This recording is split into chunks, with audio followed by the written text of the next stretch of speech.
Mga kapatid,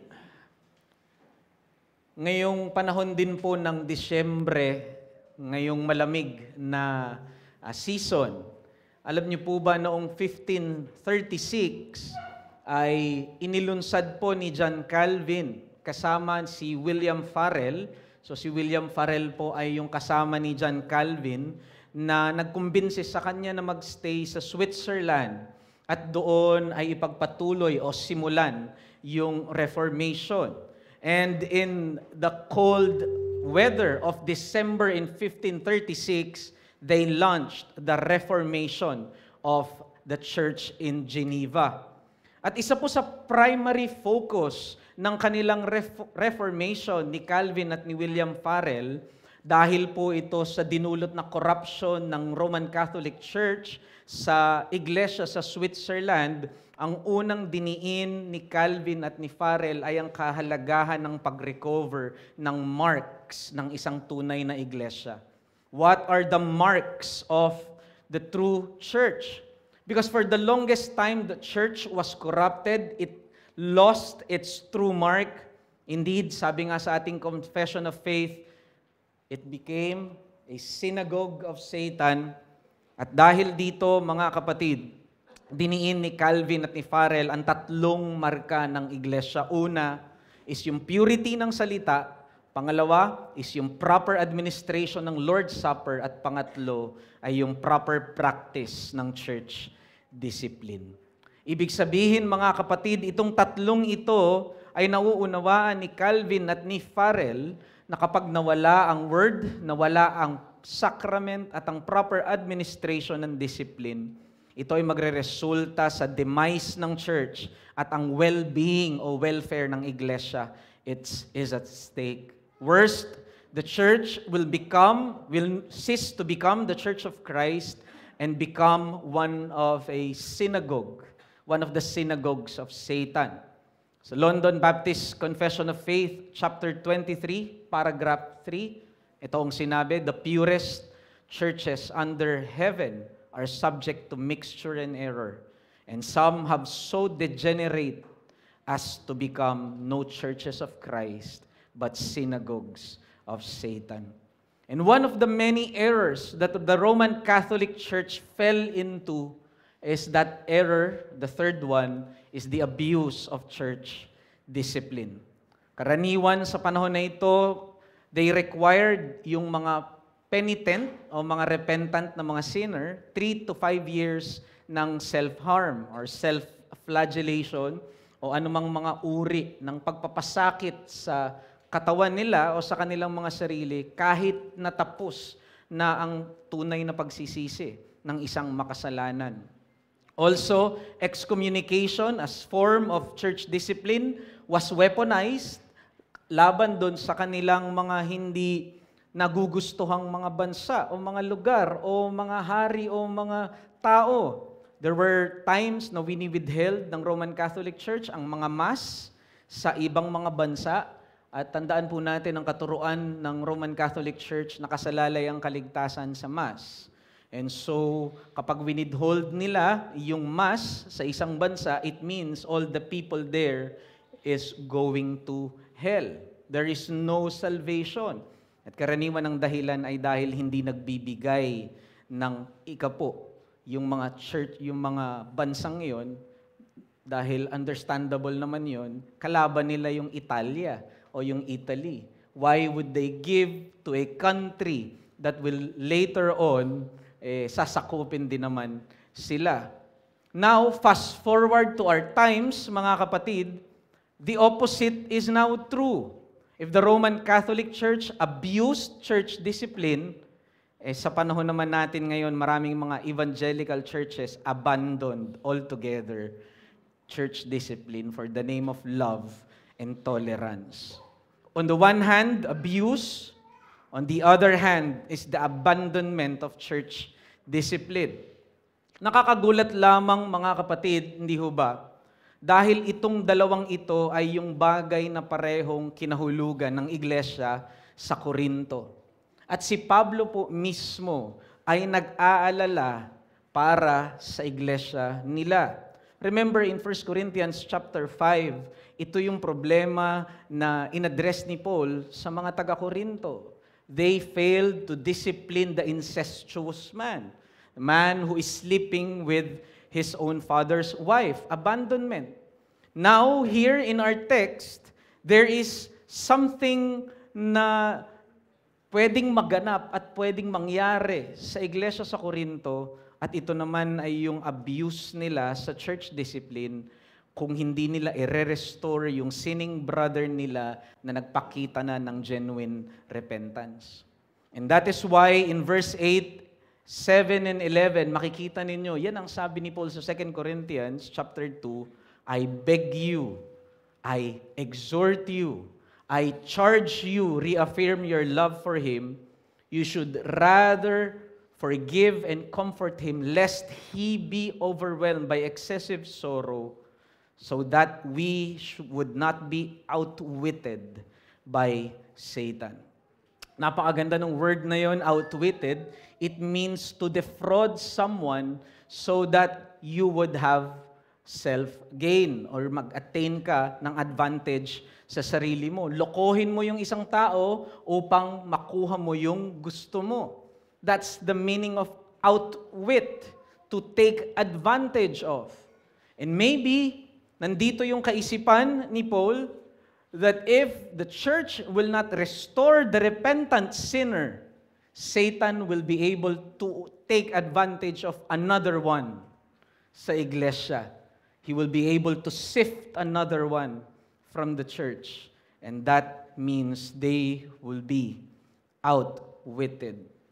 Kaya nga, mga kapatid, hindi ba nakakagulat lamang that kadalasan Satan would use sin to overpower the church and take advantage of the church.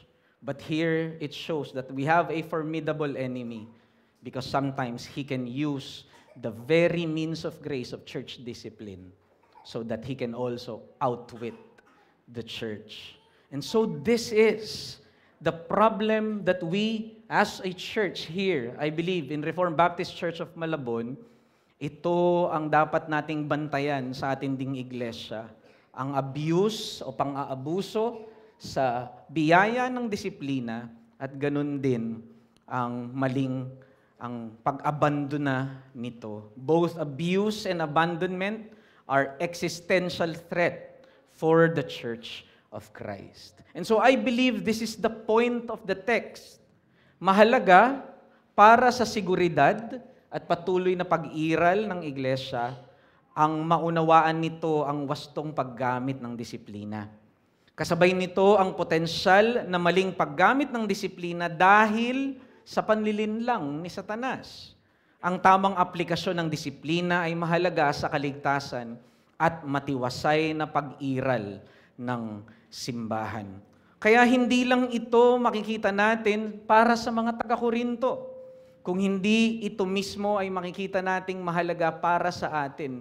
And hindi lamang din ito para sa Roman Catholic Church o sa typical na evangelical church.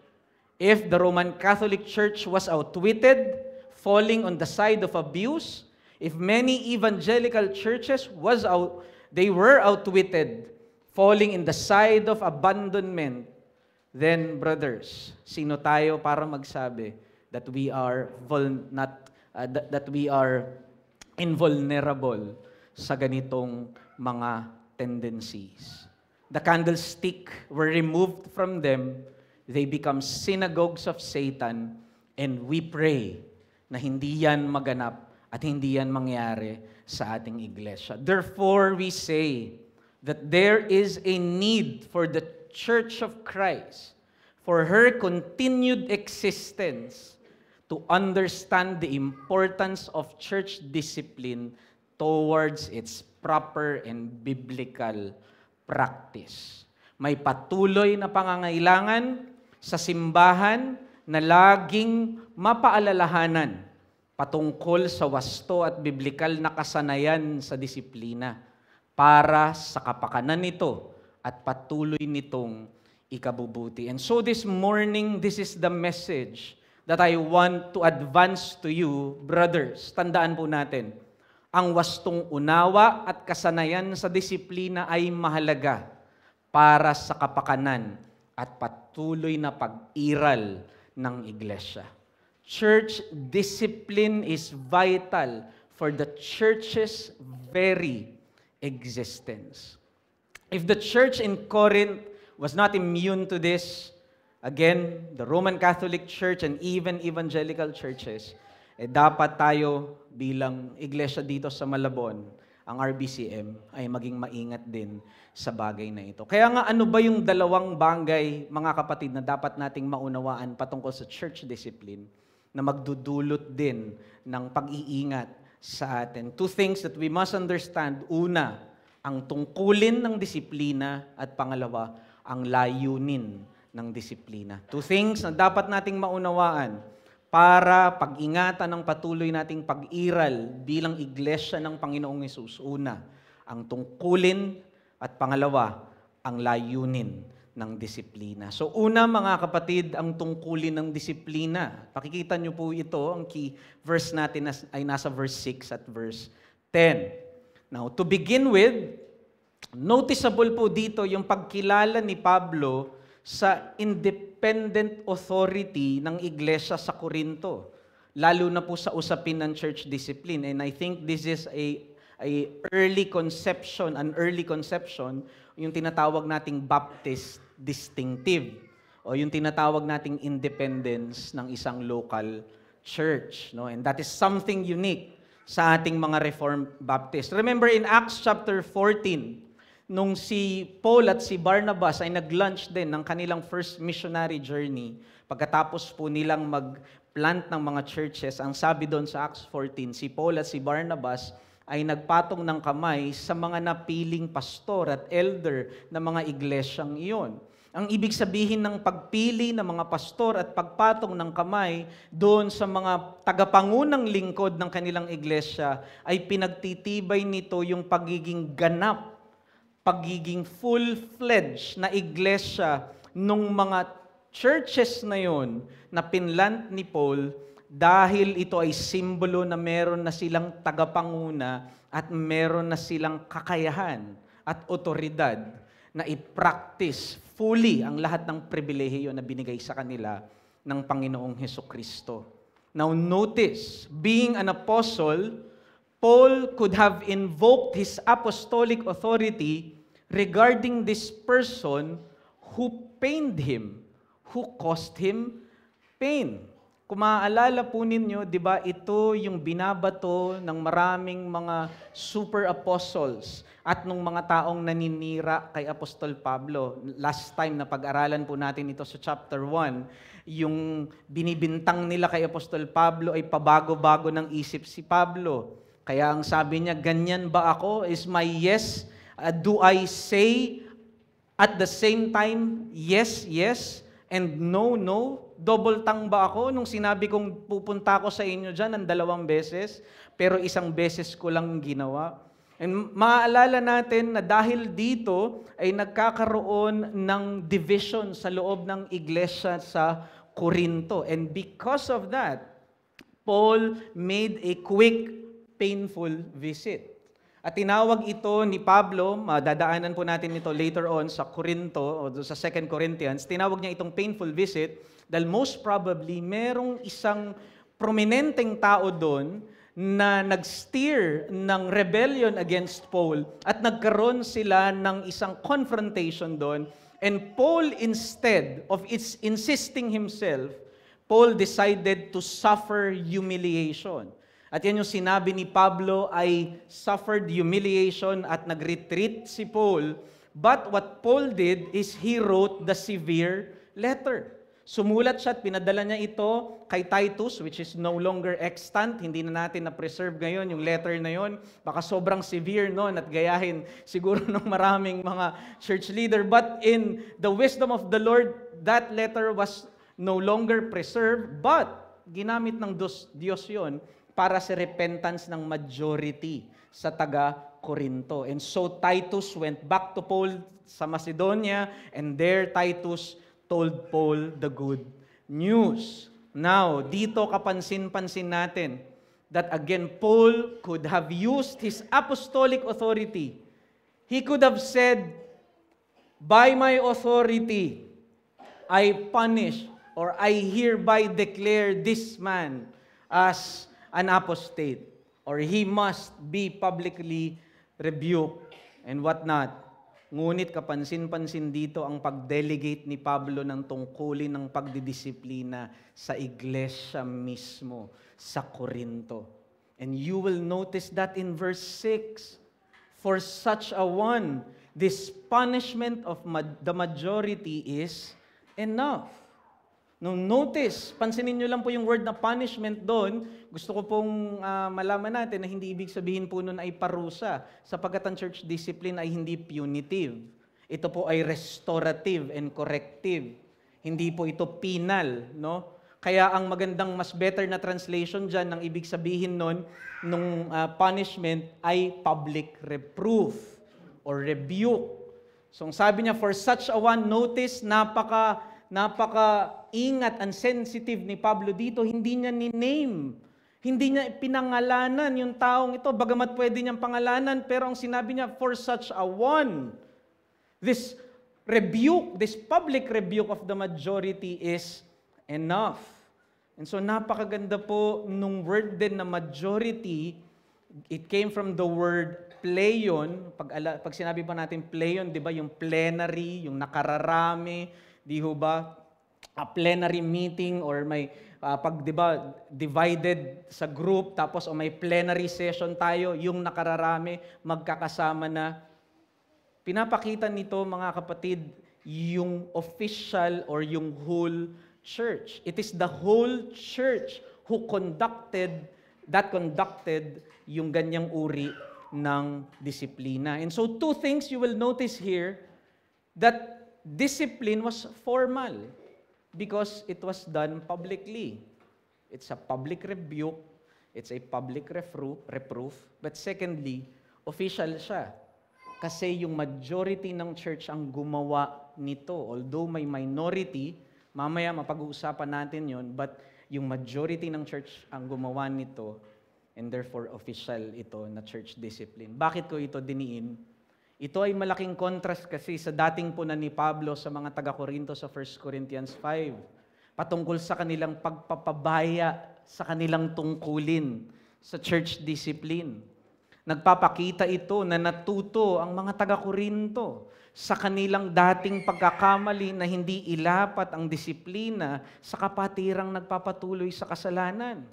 Ibig sabihin ay naging malinaw sa mga taga-Korinto na sila ay may tungkulin, sila ay may responsibilidad na dapat nilang ganapin bilang isang ganap na iglesia, lalo sa usapin ng pagdidisiplina. Now, dito naman sa verse 10, makikita natin, tutuntunin ni Pablo yung pinakapundasyon at pinanggalingan ng tuntunin na ito. Hindi ito inherent sa kanila, hindi rin ito galing sa kanilang mga leader, mga pastor, kung hindi ito ay galing sa Panginoong Hesukristo. At kinilala yan ni Pablo sa verse 10 when he said, anyone you forgive, I also forgive in the presence of Christ. Tandaan po natin, hindi po ito cliche na madalas nating naririnig.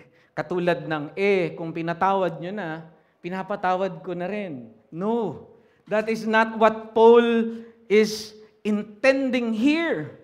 Rather, Paul is going back to Matthew 16 and Matthew 18, referring to the very keys that Christ has given the church so that it would be able to conduct discipline sa mga miyembro nito na nagpapatuloy sa kasalanan.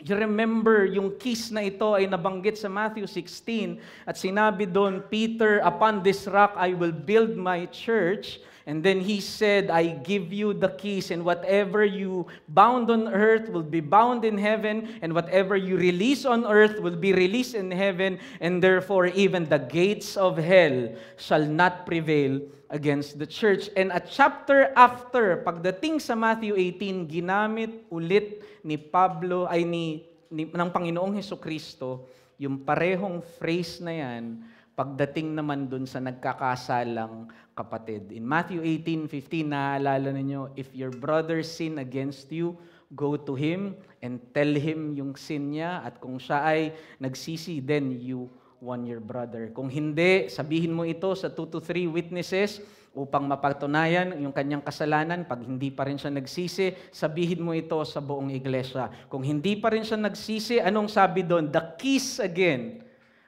was mentioned by Christ. Whatever it is that you bound on earth would be bound in heaven. Whatever it is that you release on earth will be released in heaven. Brothers, makikita natin dito in both chapters yung pagpasok sa loob ng church at yung paglabas sa loob ng church. It was given by Christ sa iglesia niya mismo. To declare who are in, to declare who are out. Ito yung binabalikan ni Apostol Pablo.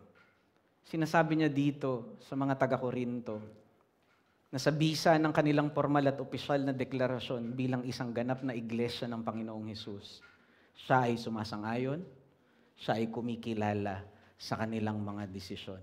If heaven itself recognizes kung ano man yung kanilang ginawang discipline, then Paul himself, even as an apostle, he second the motion. Whoever it is whom you forgive, I forgive. Ngunit ang mahalagang makita natin dito, mga kapatid, ay hindi lamang yung independence ng local church na kinilala ni Pablo, kung hindi ang gusto kong makita natin dito ay yung tungkulin din ng bawat ganap na iglesia na itaguyod ang kapakanan nito at gawing prioridad ang ikabubuti nito.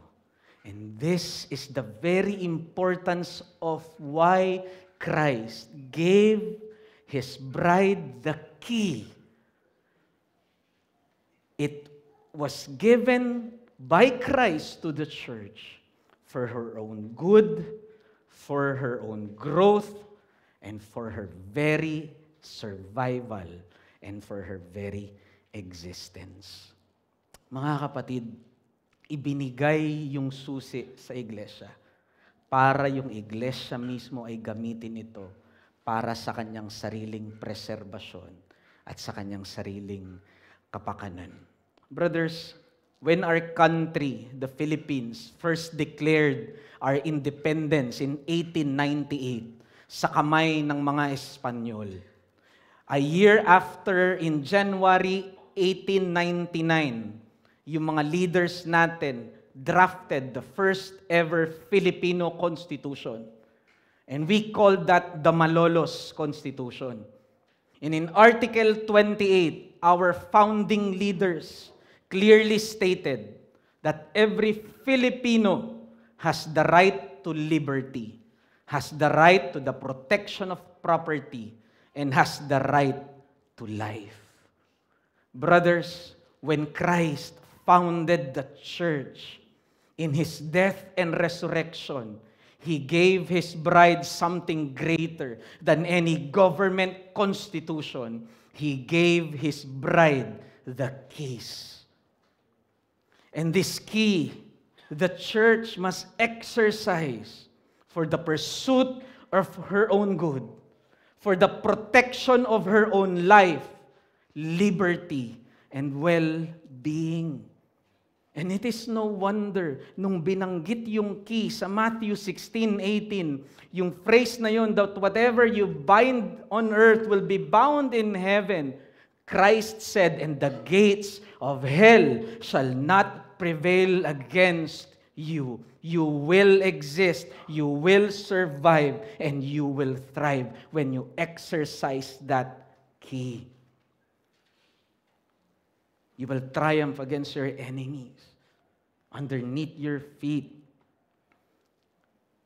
you will trample them. But if the church loses its key and exchange it for other things, anong mangyayari? Kapag pinagpalit ng iglesia sa health, wealth, and prosperity ang susi na binigay ni Kristo. Ayaw i-exercise ang church discipline. Bakit? Kasi kukunti yung miyembro, wala nang magbibigay. Hindi na-attend yung mga ididisiplina para sa pera. What will happen to the church? Christ said, it is for their disadvantage, it is for their destruction.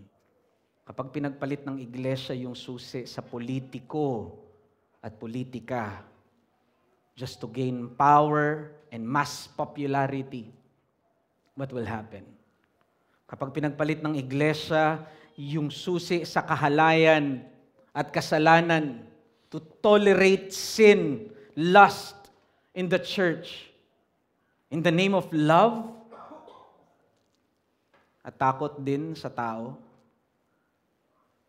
pangingimi sa tao, at pag pinagpalit ng iglesia yung susi sa science and empiricism, so that the church would look intellectual and relevant, then brothers, it is for the church own demise. Brothers, bilang bride ni Kristo, ang iglesia ay may tuntunin na itaguyod ang kapakanan at ikabubuti nito para sa kanyang sarili at para sa Panginoong nagligtas sa kanya.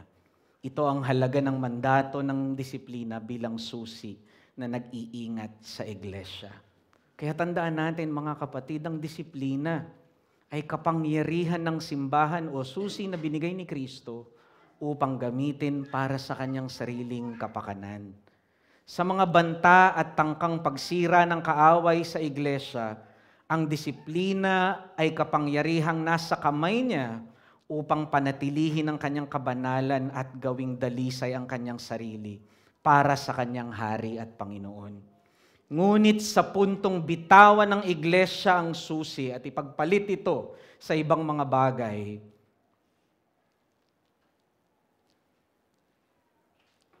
ito din ang punto na kung saan kusa na niyang binuksan ng kanyang sarili sa lahat ng kompromiso at sa lahat ng kasalanang dudumi, dudungis at sisira sa kanya. When the church begins to surrender and exchange that key, that is the very moment that he opens himself to all kinds of ng mga karumihan sa harapan ng Panginoon. The prospering of the church is found in her holiness and purity through church discipline. The church makes herself pure until Christ returns. Mahalaga yung church discipline kasi hinihintay ng iglesia yung pagbabalik ng kanyang husband, ng kanyang king. And so, kailangan niyang gawing malinis ang kanyang sarili.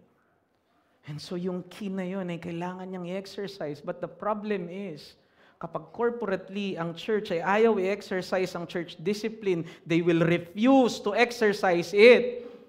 Katulad ng ibang mga members, marahil, o friends nung nadisiplina, ayaw makisang-ayon. Kaya nga sabi ni Paul sa verse 6, this punishment of the majority is enough because there is a minority that does not agree, that do not agree doon sa rebuke na yon na ginawa. What will happen? They refuse to accept it. And individually, baka mamaya ikaw rin, tayo rin, we refuse to accept it. And so, ang gagawin natin, lilipat tayo sa ibang church pag dinisiplina tayo. Kasi ayaw natin tanggapin. Alam niyo po, ito'y isang bagong bagay sa panahon natin kasi walang ganyan kalapol. Kasi yung mga churches sa time ni Paul, napakalayo. Nasa Pisidia, nasa Antioch, nandun sa Philippi, nandun sa Colossae. And so pag dinisiplina ka, walang lipatan doon. Subukan mo mag-travel na napakalayo. It is something new to us.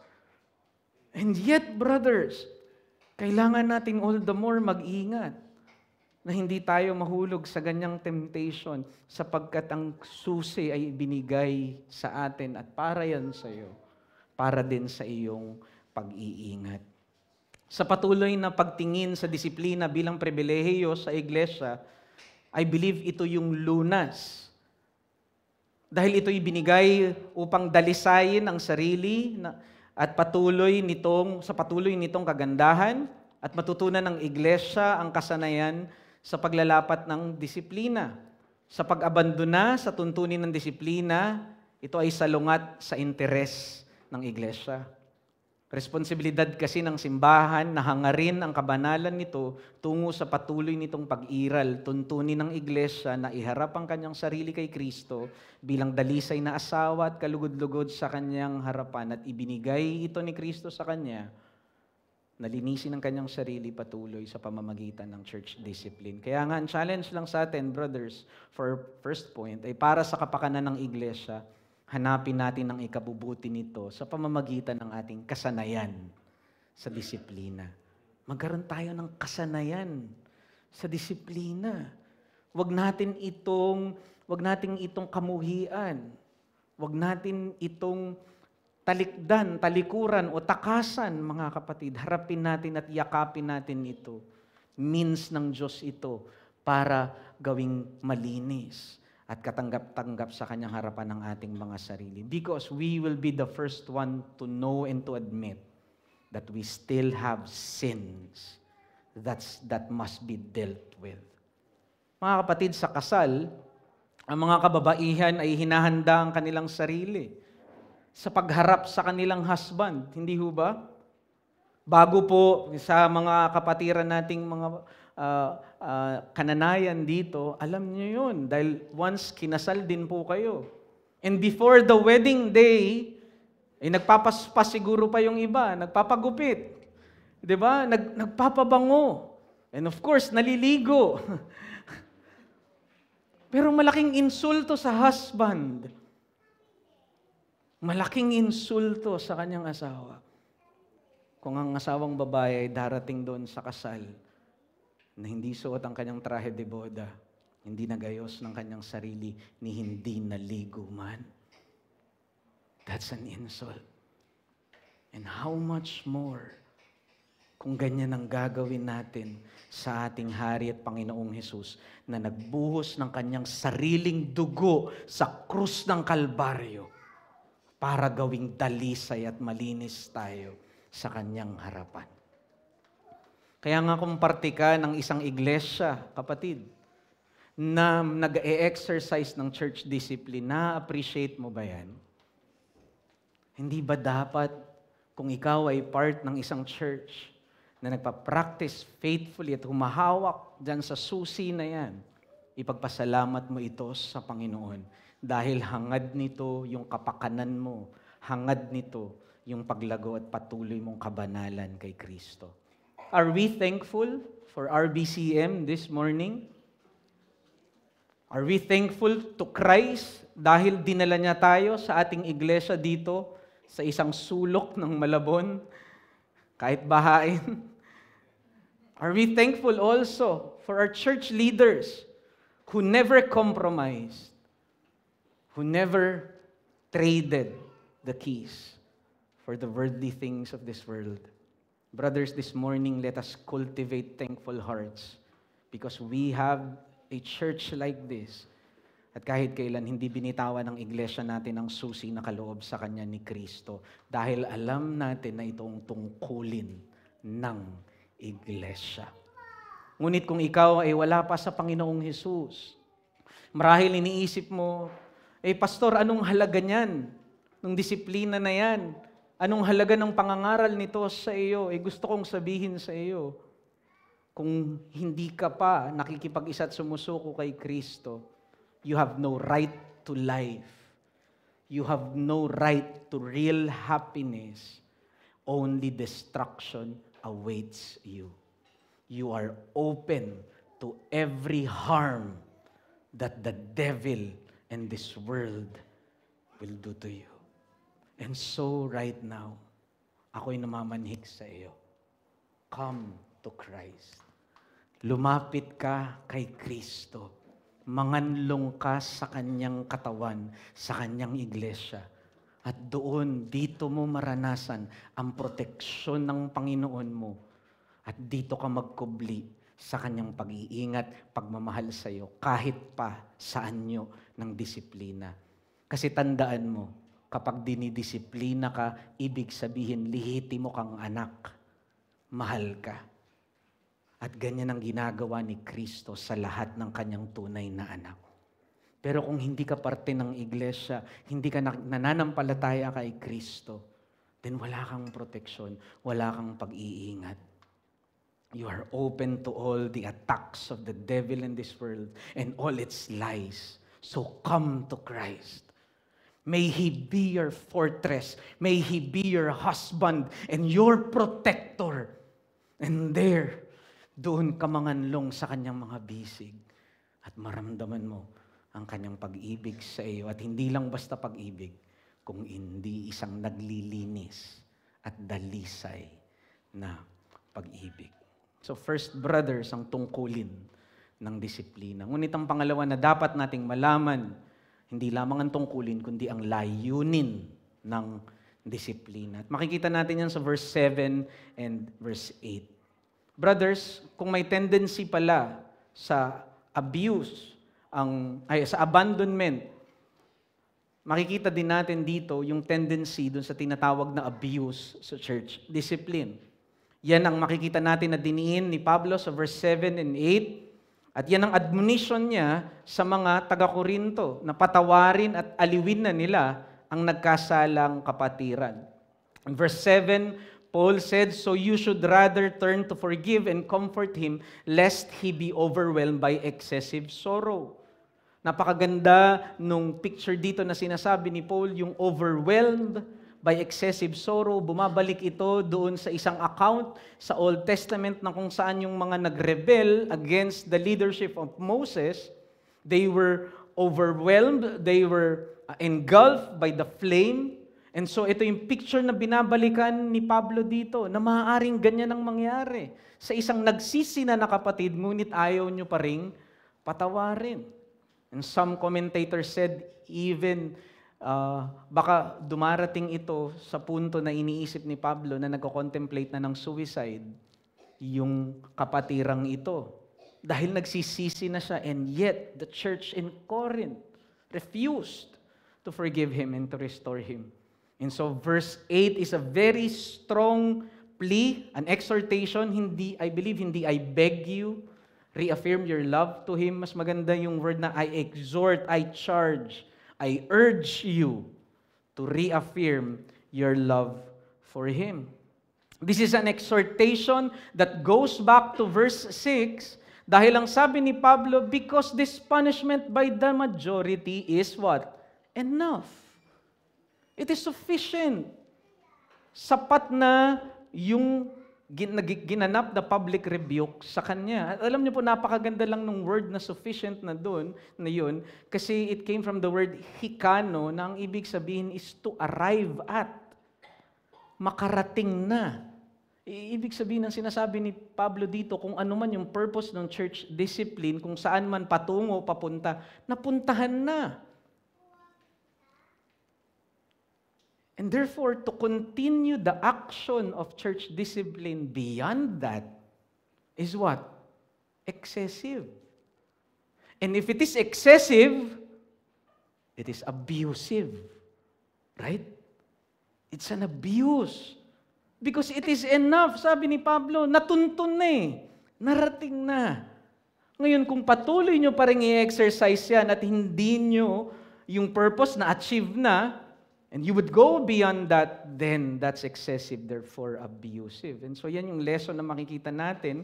Ang mahalagang mithiin ng disiplina ay ang pagsisisi ng nagkasalang kapatid. Kaya't anumang pagpapatuloy ng disiplina matapos ang tapat na pagsisisi ay pag-abuso sa mandato ng disiplina. And that is why I believe this is not the incestuous man sa 1 Corinthians chapter 5 na tinutukoy ni Pablo noon.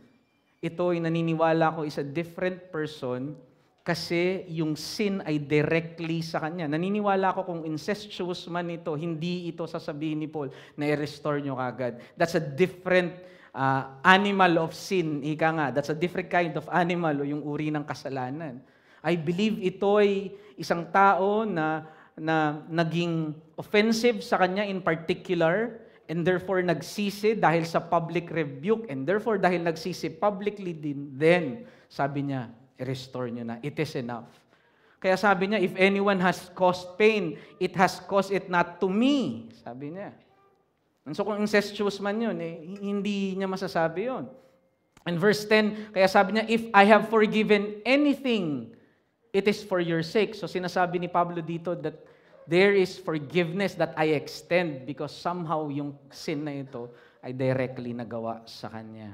And so the point is, brothers, let us be aware na pwede ring mangyari ito yung abuse sa church discipline to which the majority in Corinth is in the brink of falling. At rooted ito dun sa inability na magpatawad at inability na maunawaan kung ano yung layunin ng church discipline. The goal is repentance and then restoration follows. Ang disiplina, therefore, ng simbahan ay naghahangad na muling maitatag ang nagkasalang kapatid sa kanilang pagsunod kay Kristo sa pamamagitan ng pagsisisi at pagtalikod nito sa kasalanang nagagawa. Ang pagpapanumbalik na layunin, ang nagpapanumbalik na layunin ng disiplina ay mahalagang bahagi ng intensyon at disenyo nito. Restorative, brothers, hindi punitive ang church discipline.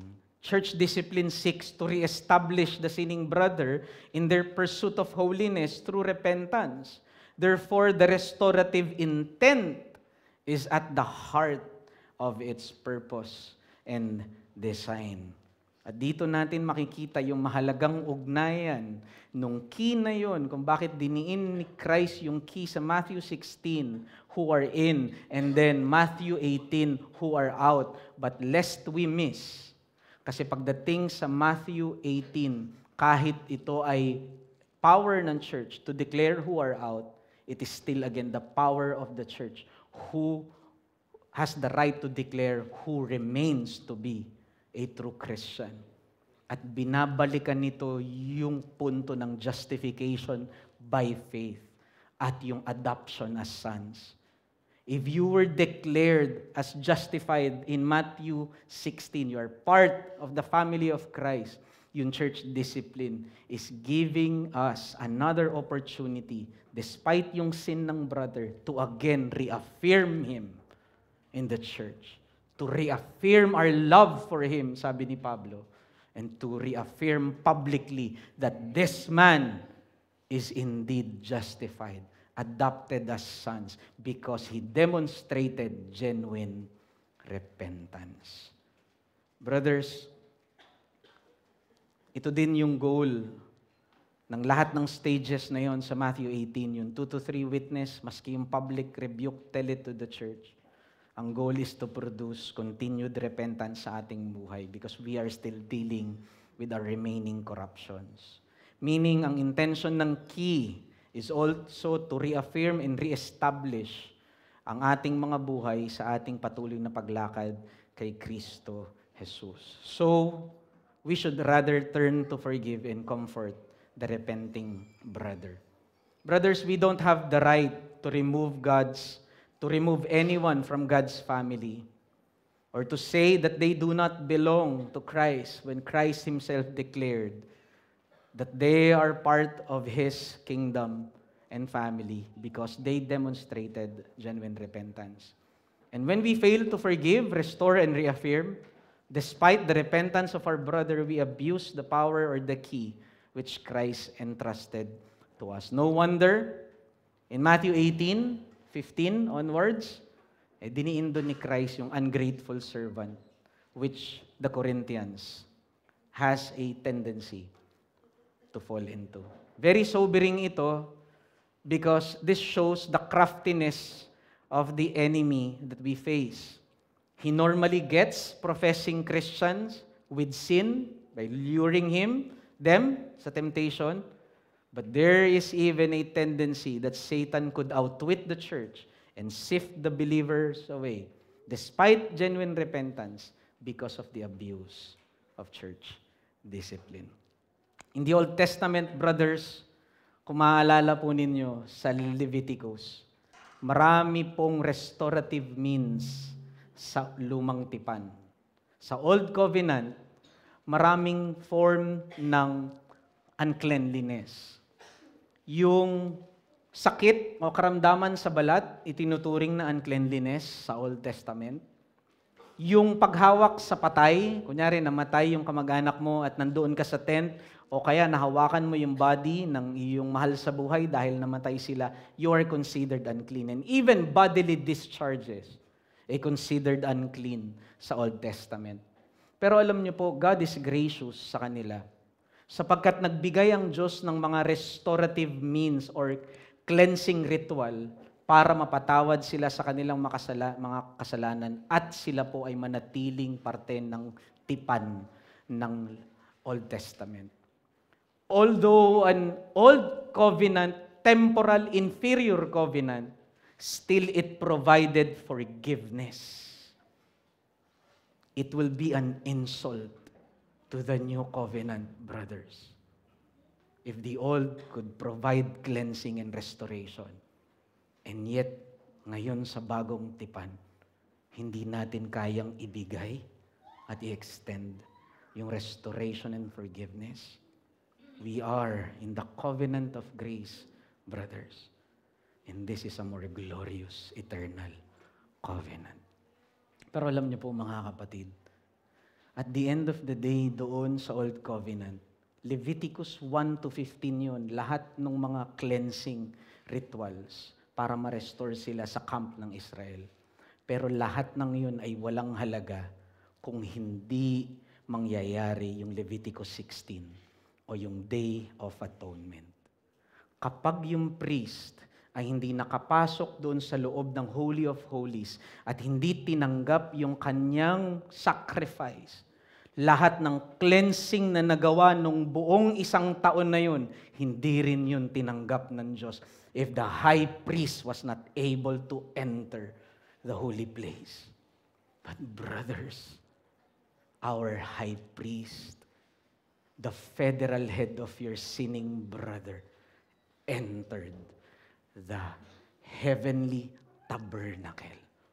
And he offered his own blood for the forgiveness of your sinning brother. And so who are we to say, and who are we to withhold restoration and forgiveness sa ating kapatid? And so this is something that I believe should be reformed sa ating isip. The church discipline is always connected to forgiveness and restoration. Hindi po hiwalay. Kaya pansinin nyo, Matthew 18, na yan po yung locus classicus. Pagdating sa tema ng church discipline, makikita nyo, nandun yung punto ng restoration. Andun yung punto rin ng forgiveness. 1 Corinthians 5. And even here in 2 Corinthians chapter 2, yung church discipline ay connected patuloy sa restoration at sa forgiveness. And so brothers, let me just challenge each and every one of us para sa kapakanan ng nagsisising mananampalataya, ipanumbalik at patawarin natin ang nagsisising kapatiran. And so just a quick application, I believe brothers, kailangan nating tanungin din sa ating sarili. Kapag may mga ganitong endeavors sa iglesia, ini-exercise natin yung susi, how are we participating? Are we messaging? Are we praying? Are we calling or even visiting yung mga kapatid natin who are under discipline? Or passive lamang tayo at iniisip natin yung mga leaders lamang natin, yung involved dyan. And so bahala na sila doon sa church discipline. No, the keys were not given sa church leaders. Ibinigay yan sa buong iglesia. So ano yung ginagawa nating participation? Pinagpipray ba natin sa ating mga family worship? Yung mga under discipline na mga kapatiran natin na hindi na natin marahil nakikita na dumadalo sa iglesia para sa kanilang repentance and restoration, we play a crucial role here, brothers. But then again, let me end by saying, hindi dapat abusive, nor should we ever abandon it. No more, no less. Nakainom na po ba kayo ng antibiotics, mga kapatid? Tayo po umiinom ng antibiotic at ito inirereseta ng doktor sa tamang amount, hindi ho ba? Kapag sobra, hindi maganda, papatayin nito yung iyong katawan. Kapag kulang naman, i-enable lang nito yung mga bakterya na dapat patayin sa iyong katawan. And I believe that's also true pagdating sa church discipline. No more, no less. Know its purpose and know kung ano yung biblical design nito. And with that, we will not be outwitted by the enemy, for we are not ignorant of his ways. Let us pray, brothers. Panginoon, kami po'y dumudulog sa inyong harapan. Kami po'y nagpapasalamat sapagkat ang salita mo, Panginoon, ay laging, ito po, Panginoon, ay buhay. Ito po ay malinaw, Panginoon. At ito po ay sapat. Ito po ay sufficient para sa amin. Hindi po namin kailangan mga pasadilim kung paano namin i-exercise ng wasto at tama ang mga mandato na ibinigay mo sa amin. Kaya't maraming salamat, Panginoon, sapagkat tunay na iniingatan nyo din ang iyong iglesia sa pamamagitan, Panginoon, ng mga karapatan at mga kapangyarihan na binigay mo dito. Lamang ito'y hindi namin nawa abusuin, nor ito, Panginoon, ay ipagpalit namin sa mga makamundong bagay at sarili naming karunungan. Kaya nga alam namin na, Panginoon, pagpatuloy din naming dinadalisay ang aming mga sarili at ang aming iglesia, makakaasa din kami, Panginoon, sa patuloy mong kaluguran, patuloy mo rin pong kagalakan, tuwing nakikita mo, Panginoon, ang aming mga pagtitipon. May we never be synagogues of Satan, O Lord. Ayaw po namin itong mangyari sa aming iglesia. Kaya nga, alalahanin po nawa namin na ang tuntunin na ito ng disiplina hindi lamang para sa aming mga tagapanguna, kundi lahat kami ay mayroong parte dito. Ito po, Panginoon, ay aming dalangin sa pangalan ni Kristo Jesus. Amen.